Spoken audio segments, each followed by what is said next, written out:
Welcome back in here to All Access Blackhawks, straight from the bedroom of my great producer, TJ Walsh. I am Sam Piopo alongside the Robert Barton. Yo. Chet, you betcha. and we're back here talking some good old-fashioned Chicago Blackhawks hockey.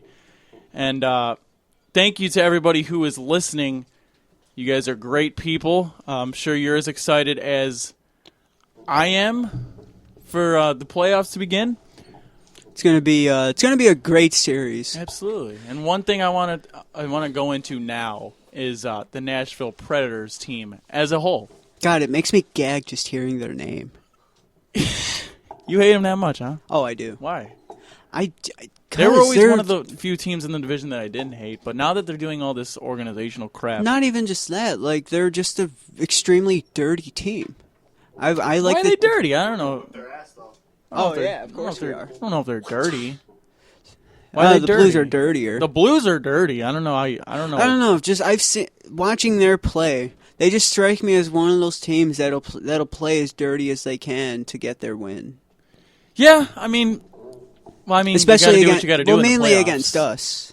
It's mainly against us because obviously these two teams do not like each other for the life of them. Well, here's how I see the Nashville Predators as a hockey team. They rely solely on Pekka Rinne. If Pekka Rinne is not on his game, they don't win. Yeah. You notice they lost I think they were 0-4-2 their last 6 games of the regular season. And Pekka Rinne was not doing so hot during those last 6 games. Notice they didn't win any games. Pekka Rinne usually does really good in the regular season, but like many other goalies, like Corey Crawford, like Jonathan Quick, and a few others, he's a playoff goalie. Corey Crawford's definitely a playoff goalie. He's a goalie. Pekka Rinne is the type of goalie that could maybe have a decent at best regular season, but as long as his team makes the playoffs, he's dangerous. Well, he's one of those goalies that'll do good under pressure. I view Pekka Rinne as one of the most underrated in the game. Oh yeah, easily. This guy stands on his head for the Nashville Predators all season long, keeps them in games. For the past, I want to say, 2015? For the past 5-6 years, he has been the only reason they have been relevant. Him and Shea Weber. Yes, I was going to say and Shea Ryan Weber Suter too. when he was on the team. This guy is like their savior. Without him, they don't go anywhere. But you gotta give it to Nashville. Well, sure. They made a few good trades, which has allowed their scoring to get not off the charts, but much better than it has been the past few seasons. Guys like James Neal is on there. I believe Patrick Hornqvist is on there still. I don't know. Don't quote me. Was he traded? I don't know. I don't know that. I think he might have been traded. Oh, yeah. Or one of the damn Hornqvists are on there. I know. So many damn Hornqvists. I know Jokinen is on there. Right? Yeah. Ollie Jokinen? I don't fucking know. Whatever. They're the Predators. They've made the right trades to get some scoring in there. Shea Weber is their best defenseman, one of the best defensemen in the NHL.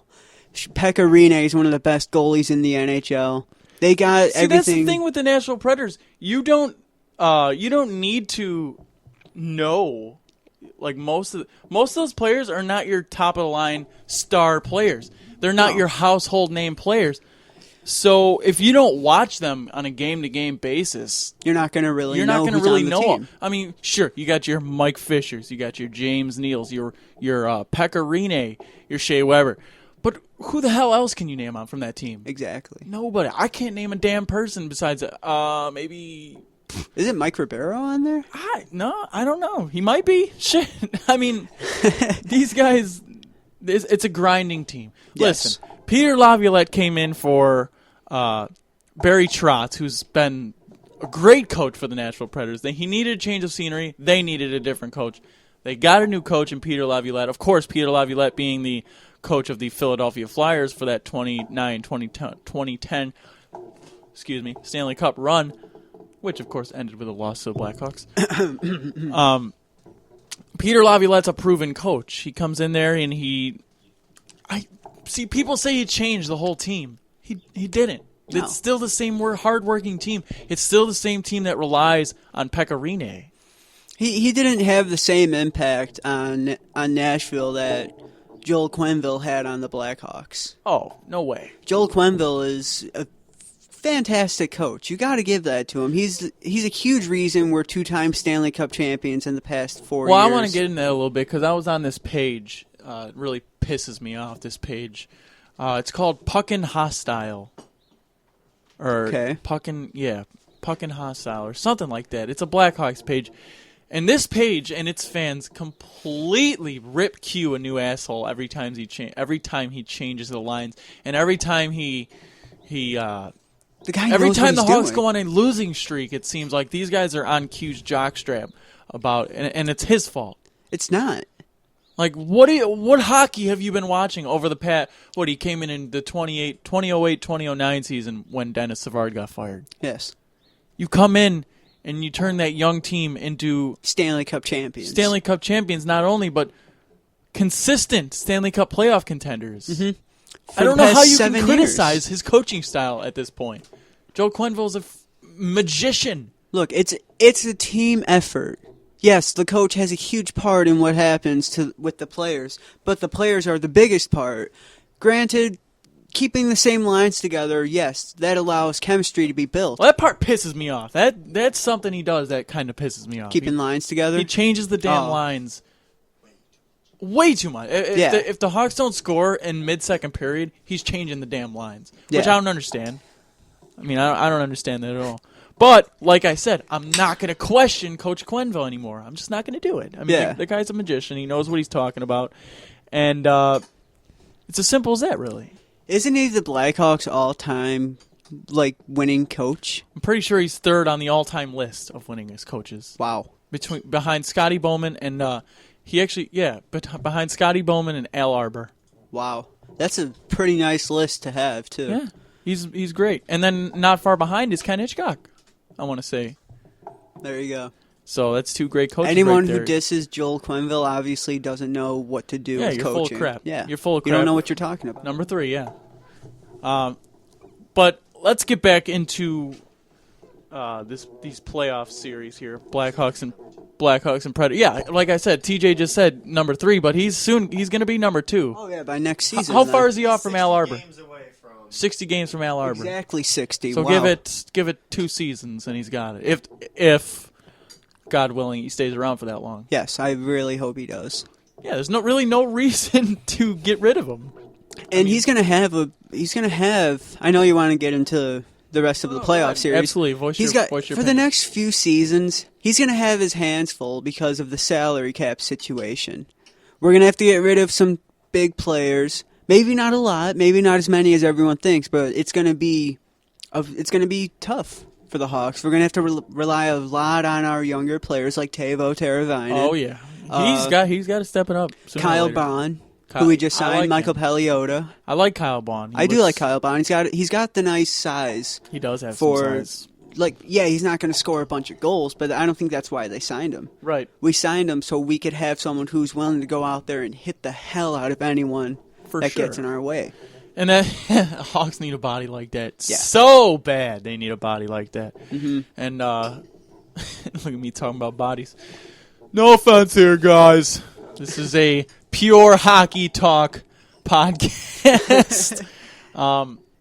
But honestly, now that Kane's back, before we go to break here, how different does your opinion on where the Hawks could have went change? Like without Kane, were you able to foresee the Hawks going past the first round, the second round? Really? At least the first round. The second round would have been really tough, but I could have seen us going past the first round. Nashville is in a bit of a rough patch. Not saying the Hawks are not. Oh, yeah. But what was it, a 4-game losing streak on the season? Yeah. But we are a playoff team. Whether or not we have Patrick Kane, we could go out there and we will excel in the playoffs. See, I had excuse me. I had the Hawks out in the second round before Patrick Kane came back. I was not. I mean, I see him getting past Nashville. I mean, I don't see how you can't. I mean, But either St. Louis or Minnesota, those are two very tough teams to get past. And I'm not even saying Nashville's easy because they're not. No. If Pekarine's on his game, you're pretty much screwed until you get a dirty goal. Yes. If you don't rattle Pekarine's cage, your game's over. Just get more guys in front of the net. Get more traffic in front of the net. Andrew Shaw. Yes. Get in front of the net, Bud. Yes. Taves or Bickle. Yeah, Bickle. I mean, some guys just got to do their jobs, and then they'll have no problem. Yeah, exactly. Well, we're going to take our second timeout here on All Access Blackhawks. Coming up next, we're going to get into a couple of bracket talk in here. If you guys have a bracket that you would like to share us, the NHL Bracket Challenge is underway tonight. Give us some of your playoff predictions. We want to hear them from you. Type them in the comments section. We'll be right back. Stay with us. We live, we die, only matters what's inside. You know everything comes and goes, no matter where you hide.